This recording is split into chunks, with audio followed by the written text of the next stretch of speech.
Samantala, good news naman sa ating mga ka-A to Z. Sa kabila kasi ng mainit na panahon at panay ang ating gamit ng ilang appliances para ibsan ng init, may bawas presyo po ang Meralco ngayong April billing.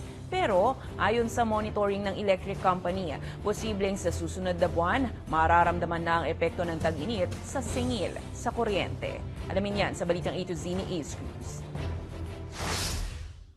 Tagos pa rin ang init sa barbershop na pinagtatrabahuhan ni Mang Oliver. Kahit kasi bukas ang aircon, lamon pa rin ng mainit na panahon ang kondisyon sa loob nito. Pero mas tagusan niya sa pakiramdam ang inaasahang laki ng bill ng kuryente na babayaran lalo't wala naman silang magawa. Pag may customer yan, bubuksan namin ng electric fan. Siyempre nakakayaan naman. Oo, kasi pag galing sa mainit yung tao, pag pasok dito, mainit pa rin. Dahil sinasabayan namin itong electric fan. Pero ayon sa Meralco, makakahinga pa sa bill ang maraming customer ngayong buwan at wala pang dapat ipangamba ang marami. Magkakaroon kasi ng bawas singil ngayong April billing.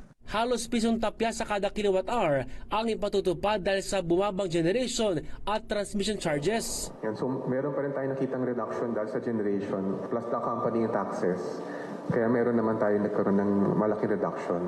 Katumbas yan ng halos 200 pesos na bawas singil sa residential consumers na kumukonsumo ng 200 kilowatt-hours hanggang 494 pesos sa 500 kilowatt-hours. The substantial reduction in the overall electricity rate this month wiped out the rate increases since January this year, bringing the year-to-date adjustment to a net decrease of 30 centavos or 31 centavos per kilowatt hour. Marami kasing holiday nitong Marso na karamihan sa mga customer ay nasa bakasyon kahit hindi raw agad nag-reflect ito sa singil sa kuryente. Gayunpaman, posibleng maramdaman ang taas singil sa kuryente sa susunod na buwan. Maximum demand ay typically nakita ng May. So between now today and May, we still expect demand to increase.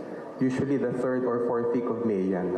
Pero mahirap pa rin daw matansya kung ano ang magiging trend sa singil sa susunod na buwan lalo't may ilang bagay na nakakaapekto rito. Probably indications will occur towards the end of the month.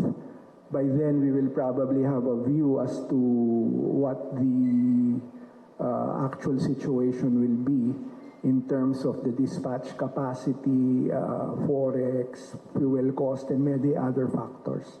Muli namang nanawagan ng electric company sa mga consumer na magtipid sa kabila ng sapat na supply ng kuryente. Para sa Balitang A to Z, Ace Cruz.